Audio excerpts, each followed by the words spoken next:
Voice of Indonesia. Dari Indonesia untuk dunia. Voice of Indonesia dari Indonesia untuk dunia. Pendengar, kita berjumpa lagi dalam program Ranah Diplomasi. Kali ini kita akan membahas hubungan bilateral ekonomi bersama dengan Bapak Royhan N. Wahab.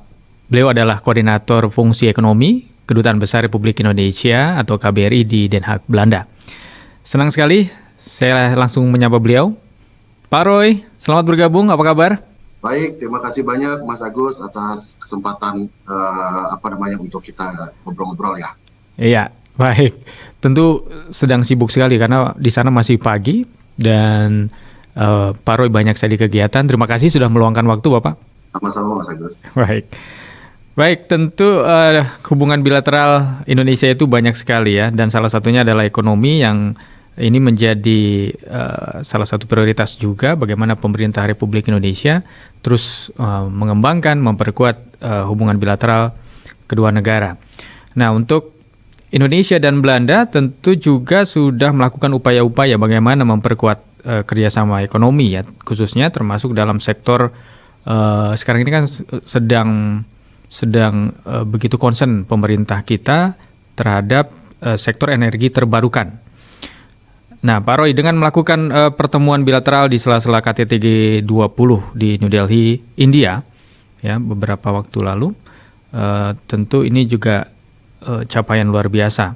Bagaimana Indonesia di kancah G20 itu bisa menjadi negara yang berpengaruh begitu. Nah, seperti apa perkembangan kerjasama khususnya ekonomi antara Indonesia dan Belanda, Pak, dalam hal ini?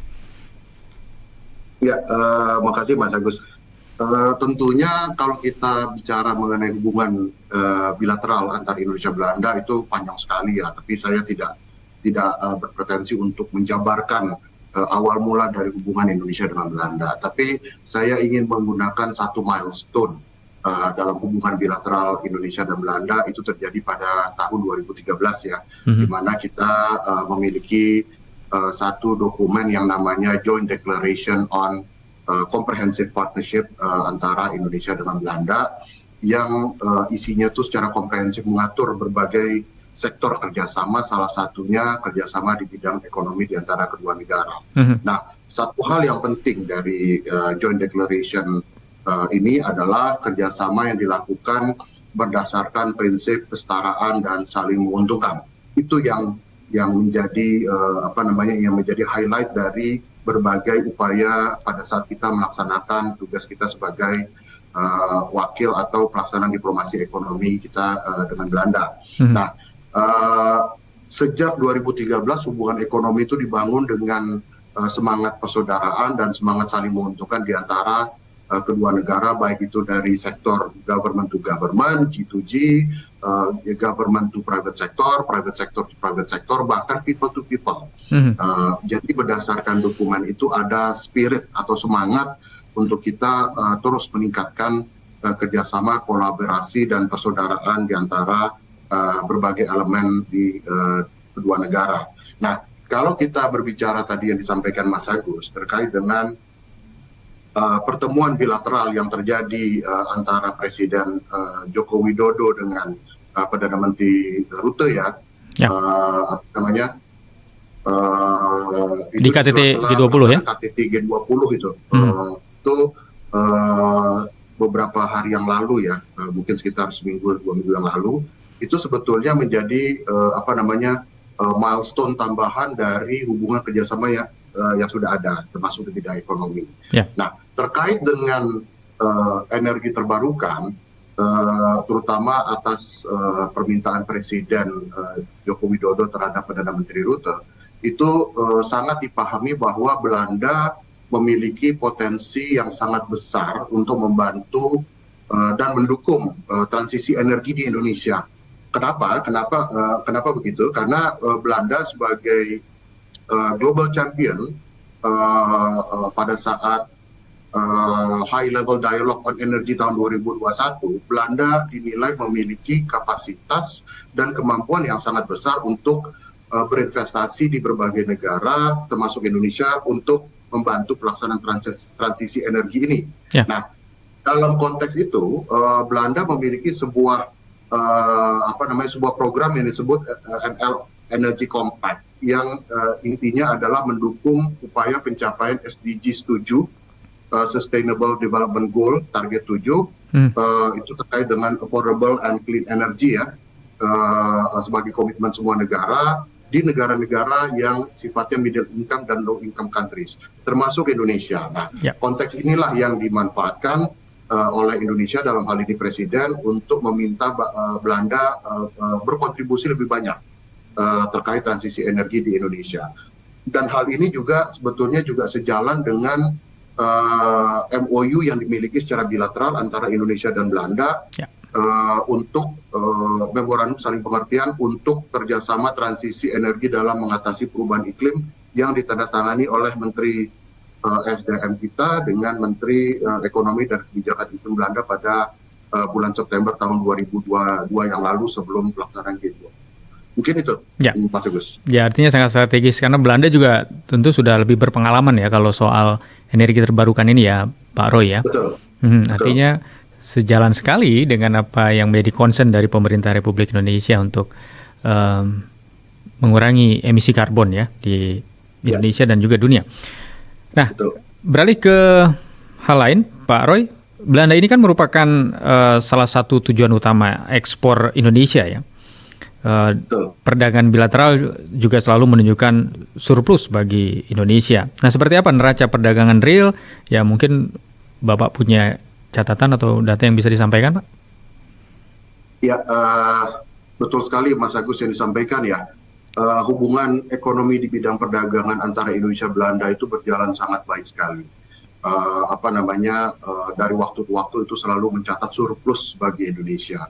Nah, di tahun 2022 kemarin nilai perdagangan kita mencapai 6,2 miliar dengan surplus sebesar kurang lebih 4,5 miliar US dollar. Nah, itu bukan angka yang kecil surplus seperti itu ya, di mana dengan beberapa negara kadang-kadang kita surplusnya kecil dan bahkan ada yang kita itu tidak surplus atau justru minus gitu ya.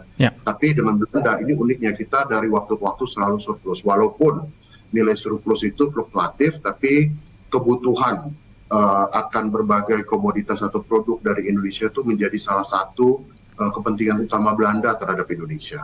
Dan kalau kita melihat di tahun 2021 itu juga kita mencatat surplus dengan nilai 3,8 miliar. Di tahun sebelumnya, di tahun 2020 kita juga surplus sekitar 2,3 miliar. Hal ini menunjukkan bahwa dari waktu ke waktu kebutuhan Belanda terhadap Indonesia, terutama untuk sektor perdagangan, itu semakin tinggi dan bisa dibilang tingkat ketergantungannya juga mulai meningkat ya. Dan hal ini karena Indonesia memiliki komoditas yang memang dibutuhkan tidak hanya bagi Belanda, tapi juga bagi negara-negara anggota Uni Eropa lainnya. Selain Belanda ada 26 negara lainnya yang mana masuknya melalui pintu utamanya di Pelabuhan Rotterdam di Belanda. Itu Mas Agus. Baik, jadi ini baru satu dekade Pak ya. Dekade kedua dan seterusnya tentu bisa dipertahankan bahkan ditingkatkan lagi ya keuntungan atau manfaat-manfaatnya untuk Indonesia terutama dan kedua negara pastinya ya. Harapannya demikian Mas Agus, walaupun kita juga mencatat ya bahwa ada situasi dan perkembangan ekonomi global yang kurang menguntungkan pada tahun 2023 ini. Namun memang kita tetap mengupayakan hubungan ekonomi di bidang perdagangan kita tetap berjalan. Mungkin akan ada sedikit penurunan, tapi kita akan mengupayakan penurunan itu tidak terlalu signifikan dan tetap tentunya surplus berada pada pihak Indonesia. Baik, Pak Roy, saya ingin ke hal yang lebih spesifik ini, pertanyaan yang berikut ini. Produk ekspor utama Indonesia ke Belanda itu kan diantaranya ada asam lemak monokarboksilat ya, monokarboksilat, industri. Kemudian minyak sawit dan juga fraksinya, lalu ada kelapa kopra misalnya, serta monokarboksilat asiklik jenuh. Nah ini lebih spesifik ya. Nah sedangkan produk impor Indonesia dari Belanda diantaranya kertas atau kertas karton. Lalu ada juga limbah kupas dan scrap dari plastik. kemudian makanan olahan juga ada, kemudian mentega dan lemak lainnya. Nah, produk apa lagi nih kira-kira yang berpotensi untuk diekspor ke Belanda oleh Indonesia, Pak, kira-kira? Betul sekali Mas Agus bahwa komoditas unggulan ekspor kita ke Belanda itu biasanya itu adalah produk-produk minyak kelapa sawit dan turunannya ya, Ya. dan minyak nabati lainnya.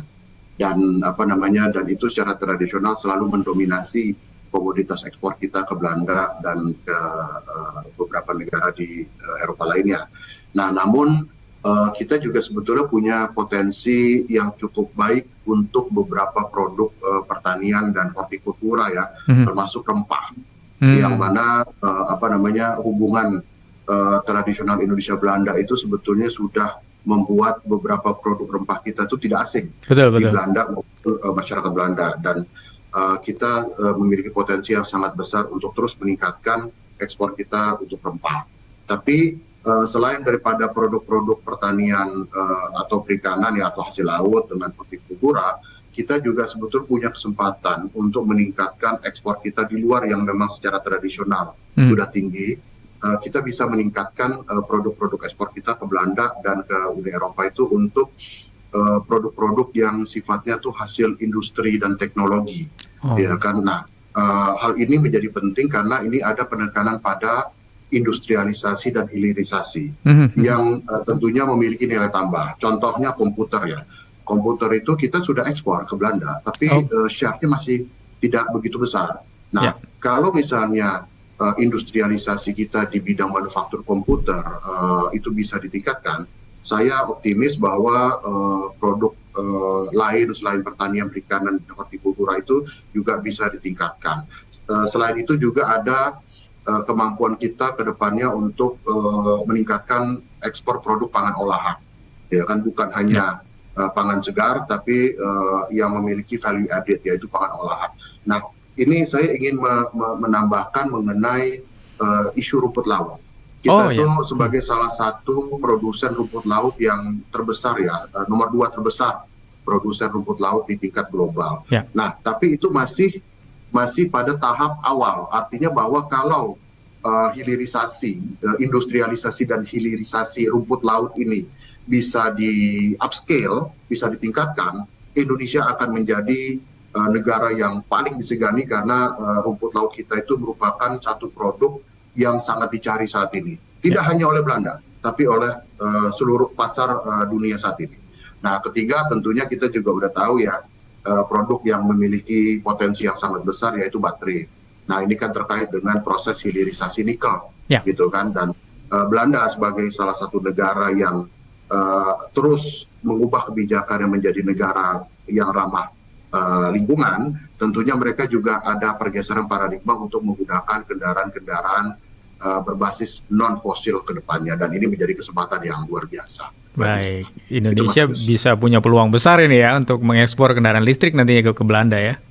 Betul sekali. Jadi ke depannya memang harapan kita sendiri di KBRI itu produk-produk yang merupakan hasil dari industrialisasi dan hilirisasi. Nah, kalau begitu, kalau untuk meningkatkan nilai perdagangan kita ke Belanda dan sebaliknya, tentu ada semacam upaya-upaya promosi atau fasilitasi. Nah, ini seperti apa konkretnya, Pak Roy?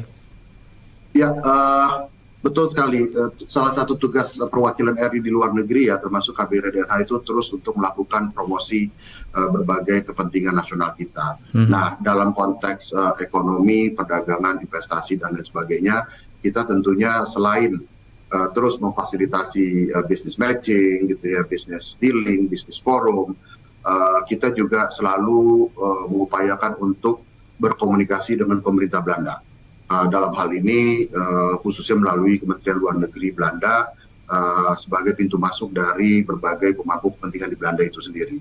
Nah, pentingnya untuk komunikasi ini adalah untuk kita terus menyuarakan berbagai kepentingan nasional kita. Itu yang tentunya harus kita terus lakukan sebagai sebuah fasilitasi terhadap pelaksanaan diplomasi ekonomi Indonesia. Tapi selain daripada menyuarakan melalui pintu masuk pemerintah Belanda, kita di KBRI DRH juga selalu berkoordinasi dengan berbagai pihak, termasuk dengan aktor non pemerintah seperti asosiasi pengusaha, investor, terus ada juga NGO, terus kemudian juga ada civil society, dan juga yang unik adalah diaspora, untuk terus mempromosikan berbagai peluang kerjasama ekonomi di bidang, khususnya di bidang perdagangan. Tapi lebih jauh ada dua hal yang menjadi fokus dan perhatian Bapak Duta Besar saat ini, Mas Bruce. Apa itu, terutama Pak? dalam upaya untuk terus meningkatkan hubungan ekonomi dan promosi perdagangan. Yang pertama adalah pada tahun 2022 yang lalu, bulan Januari, itu Bapak Duta Besar dan itu juga sudah direstui oleh Ibu Menteri Luar Negeri, meluncurkan namanya ASPINA, Asosiasi Pengusaha Indonesia di Belanda. Nah, pembentukan ASPINA ini sebetulnya berlatar belakang banyaknya jumlah keterikatan dengan Indonesia, jumlah orang yang memiliki keterikatan dengan Indonesia, baik itu WNI, warga negara Indonesia yang jumlahnya sekitar 15 ribuan, atau mungkin warga negara Belanda yang ex atau mantan warga negara Indonesia yang sudah berpaspor Belanda, ya tentunya itu mencapai 200 ribuan atau bahkan 250 ribuan. Dan lebih jauh dari itu, kalau kita berbicara diaspora Indonesia, itu ada angka yang disebutkan diperkirakan 1,7 juta orang. Wah, luar biasa. Itu sekitar 10% dari jumlah penduduk Belanda, Mas Agus. 10% ya, besar ya. Kurang lebih sekitar 10% dari jumlah penduduk Belanda. Nah, ini merupakan sebuah modal yang sangat besar untuk kita terus manfaatkan, memberdayakan seluruh elemen yang ada untuk mempromosikan hubungan ekonomi Indonesia di Belanda, baik itu di bidang perdagangan maupun investasi. Nah, itu yang pertama, pembentukan ASPINA. Yang kedua, Mas Agus, itu kita itu memiliki dan menggunakan satu gedung bekas konsulat jenderal RI di Amsterdam itu sejak tahun 1967. Nah, namun konsulat jenderal itu ditutup tahun 1975. Nah, pada saat Bapak Meyerfas bertugas sebagai duta besar untuk Kerajaan Belanda pada bulan November tahun 2020, upaya untuk melakukan restorasi dan renovasi gedung bekas konsulat jenderal RI di Amsterdam itu mulai dilakukan. Nah, proses restorasi dan renovasi gedung ini memang berjalan cukup panjang dan agak pelik ya, mengingat kurang lebih hampir sekitar 50 tahun gedung ini tidak pernah difungsikan sebagaimana mestinya.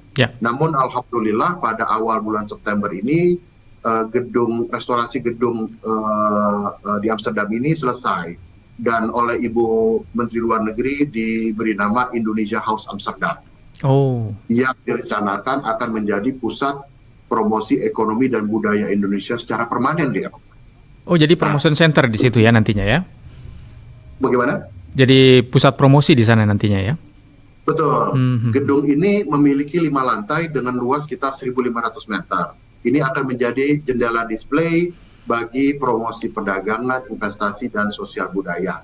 Namun kedepannya juga akan dimanfaatkan untuk berbagai aktivitas yang perlu dilakukan, seperti business gathering, business matching, investors meeting, one-stop service atau coaching klinik investasi, maupun pelatihan bahasa Indonesia bagi masyarakat di Belanda. Dan ini merupakan sekali lagi modal yang sangat besar. Selain daripada diaspora tadi ya, ASPINA, kita juga punya sarananya, prasarananya untuk kita manfaatkan untuk terus kita promosi Indonesia di Belanda.